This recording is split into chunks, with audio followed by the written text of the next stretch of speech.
আপনাদের ভালোবাসায় আসলাম এক অসহায় মেয়ের কাছে। আমরা শুনবো তার জীবন কাহিনী। আসসালামু আলাইকুম। ওয়ালাইকুম আসসালাম। হ্যাঁ, লাবণ্য কেমন আছো? জি, আলহামদুলিল্লাহ ভালো আছি। আপনারা? আল্লাহ খুবই ভালো রাখছে তোমাদের দোয়ায়। তো যাই হোক, তোমার ফ্যামিলির লোকজন কেমন আছে?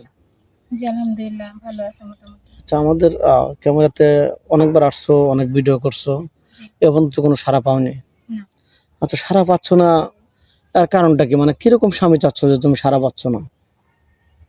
আমি তো তেমনটা চাই নাই। আমি তো একবার বলেই দিছি যে ভিডিওতে যে বয়সটা যেমনই হোক বা গায়ের রং কালো হোক তাতে আমার কোনো সমস্যা নেই।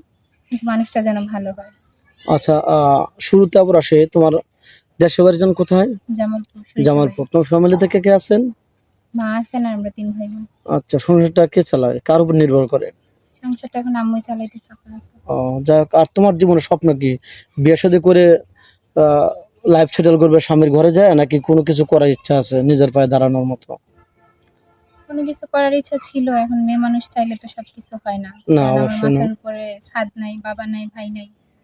আমি চাইলেও কিছু করতে পারব না। এখন চাচ্ছ যে অন্তত আম্মুর বোঝাটা একটু হালকা হোক। হ্যাঁ, যেহেতু টাকা পয়সা না, যৌতুক দিতে পারছে না, বিয়ে হচ্ছে না, কেউ যদি দয়া করে ভালোবেসে আমার করোনা দেখে যদি কেউ এমনিতে বিয়ে করে, তাহলে তোমার আম্মুর একটু চিন্তাটা দূর হলো, এই তো। জি, এটা তুমি চাচ্ছ।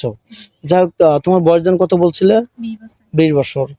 কত বছর ছেলে হলে তোমার সাথে মিসুড হবে তুমি মনে করো? এখন আল্লাহ ভাগ্যে যেরকম রাখছে আরকি। তোমার যেমন একটা বয়স চাওয়া পাওয়া যেমন আছে না যে তোমার বয়স 20, তার 25 লাগবে না 35 লাগবে, এমন হতে পারে। তুমি লাবণ্য বোঝো, তোমার সাথে একটা 25 বছর ছেলে মিসিং হলো, খুব সুন্দর, কিন্তু সে গোপনে নাইট ক্লাবে যায়, তাহলে কেউ সুন্দর দাম কম আছে? বয়সী বয়স দিয়ে তো আর কিছু হবে না। মানে কম বয়সী ছেলেরা হচ্ছে বাহিরের দিকে নজর থাকে বেশি। আমি সংসার দিকে কেয়ার যতদূর করে জানি না? হ্যাঁ, সংসারের দিকে অতটা খেয়াল থাকে না তাদের। যাই হোক, এটা কিভাবে বুঝলা? একটা দেখছি আমি আশেপাশে আমাদের গ্রামের প্রচলিত লোকরা নাকি দেখে দেখছি। আসছো? হ্যাঁ, দেখেছি। তো যাক, তাহলে কি ধরনের স্বামী চাচ্ছ? যে তার বয়স একটু বেশি হলে তার মনটা ভালো হতে হবে, এই জি। তো? তোমাকে তোমার মতো করে কেয়ার করে রাখবে, আমাকে আমার মতো করে বুঝবে বা একটু ভালোবাসবে। তুমি তাকে বুঝবে, সে তোমাকে বুঝবে, এই তো। হ্যাঁ, দেখেন, এক কথায় গবরে পদ্ম ফুল, অনেক সুন্দর, অনেক কিউট মেয়েটা, এখনো কোনো সাড়া পাচ্ছে না। কোনো হৃদয়বান ভাই যদি একে হেল্প করতে চান তাও করতে পারবেন, কেউ বিয়ে করলে তাও করতে পারবেন। তো যাই হোক, ভিডিও লং করতে চাচ্ছি না। তুমি এমন একটা ছেলে তোমাকে পছন্দ করলে, তার ওয়াইফ আছে, ওয়াইফ অসুস্থ বা চালাতে পারবে, তোমার কি কোনো সমস্যা আছে? না কোনো সমস্যা কোনো নেই। সমস্যা নাই, তার যদি অনুমতি থাকে ওয়াইফের, যদি তার তাহলে তোমার। ফ্যামিলি থেকে কোনো সমস্যা না থাকে আমার কোনো সমস্যা নেই। তো যাই হোক, ভিডিওটা যেহেতু পাবলিক হচ্ছে, দেশ প্রবাস থেকে মানুষ দেখছে, তোমাকে কিভাবে পাবে একটু বলো তো?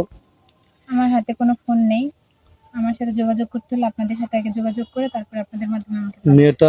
মেয়েটা খুবই অসহায়, ও ফোন আজ পর্যন্ত কেনেনি, সংসারটা খুবই কষ্ট চলছে। মেয়েটা কোনো ফোন নেই, আমাদের নাম্বার দেওয়া থাকবে, কেউ ভিডিও কল দেবেন না, অনুরোধ করে বলছে, কেউ ভিডিও কল দেবেন না, অডিও কল দেবেন। ভালো থাকবেন, সুস্থ থাকবেন, এই বলে শেষ করছি। আল্লাহ হাফেজ।